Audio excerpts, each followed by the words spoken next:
Здравствуйте, дети!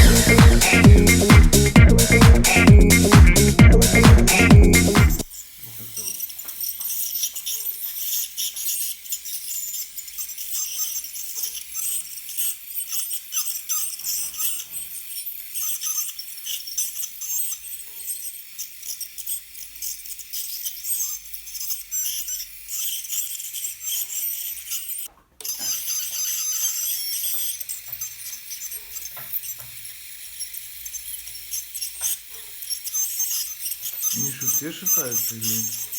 Шатаются. Наверное, нельзя. Долго я собирался. Надо раньше делать. Они сейчас спускают, так хорошо спускают. Ага. Анатолій, щоб валили тесто.